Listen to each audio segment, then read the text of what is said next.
इंसानियत और ममता के रिश्ते को शर्मसार करने की एक घटना थाना इज्जतनगर के आलोक नगर में घटित हुई। यहाँ एक 7 साल की मासूम बेटी को उसकी सौतेली माँ और पिता ने हत्या कर उसकी लाश को घर में ही दफन कर दिया। आसपास के लोगों को कुछ शक हुआ तो उन्होंने पुलिस को सूचना दी, लेकिन इन हत्यारे दंपति ने पुलिस को गुमराह करने के लिए अपने पालतू कुत्ते की हत्या कर दी। जब पुलिस उनके घर पहुंची तो कहानी बना दी कि कुत्ते मर गई थी, उसी को दबाया था।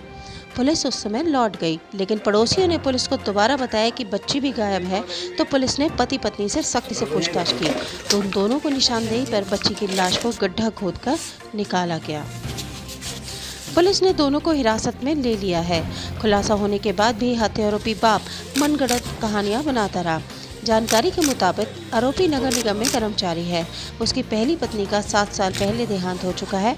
उससे 2 बेटियां 11 वर्षीय संध्या और 7 वर्ष की काजल थी। उसकी दूसरी पत्नी ऋतु है। पड़ोसी ने बताया सौतेली मां ऋतु दोनों बच्चों के साथ बहुत बुरा व्यवहार और मारपीट करती थी और उन्हें कई दिनों तक भूखा रखती थी। घर में दफना दिया उसे? कहाँ पे दफनाया? अब सुनिए दादी की आंखों देखी। कहाँ गई? हमारी बहू ने कर्म करे, बहू ने क्या करा बहू ने? सवेरे तो मार रही है, रात है तो मार रही है, खाना दे तो मार रही है। ऐसे नहीं लाते मारी, गर्दन पर लात रख रही है, पेट में लात रही, पेट में लात रख तो लैटन बच्चा करे कोई भैया, वही भी वो गर्दन लाते उठे बाकी तसली मार के रख रही, मार मार के। फिर क्या किया? फिर हम धो रहे थे कपड़ा, हम हमारी बड़ी पोती बना रही थे, अपने आप बताए हमने ना देखो भगवान हमने करो तो हम बना तो भगवान सदन औलाद भीतर करिए। किसने दफनाई वो? आपके बेटे ने और बहू ने? दोनों ने मिल के?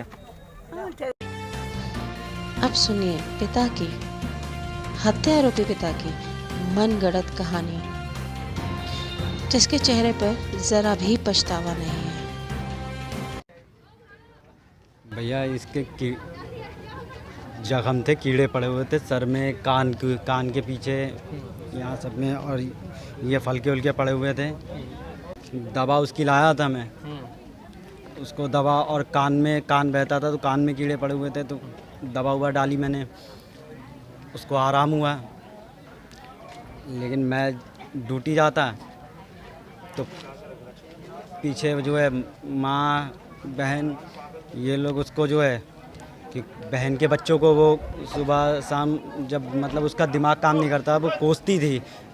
हो सकता है कि दिमाग में कोई इसके दिक्कत हुई, वो कोसती गलत बोलती तो ये लोग उसको मारते थे। अब मैं इनसे मना करता, मतलब मेरी माँ बहन तो मैं मना करता था इनसे कि उसे मारो मत, क्या पता उसका दिमाग जो है कुछ।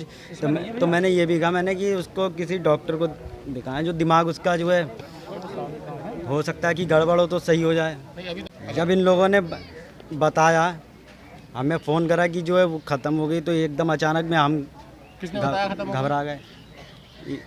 ये हमारी माँ और वाइफ ने फ़ोन करा कि ख़त्म हो गई, वो एकदम बैठे बैठे गिरी है। तो हम वहाँ से तुरंत आए यहाँ पे। अब जब देखा तो जो है हमें एकदम डर घबराहट पैदा हो गई। सूचना पुलिस को क्यों नहीं दी आपने? ठीक है, तो भाई बता रहे हैं आपको कि अचानक ख़त्म होने से एकदम हम घबरा गए। साप्ताहिक लॉकडाउन में फालतू घूमने वालों की पुलिस ने जमकर क्लास ली। कई के चालान काटे गए तो कुछ को हिदायत देकर छोड़ दिया। आप इस वीडियो में देख सकते हैं कि लोग कोरोना संक्रमण को चुनौती देते हुए बिना किसी जरूरी काम के घूम रहे हैं। पुलिस ने जब इन्हें रोका तो डॉक्टर के पुराने पर्चे दिखाकर तरह तरह के बहाने बनाते नजर आए। पुलिस ने भी सख्ती दिखाते हुए कई लोगों के चालान काटे। आज के बुलेटिन में बस इतना ही। धन्यवाद।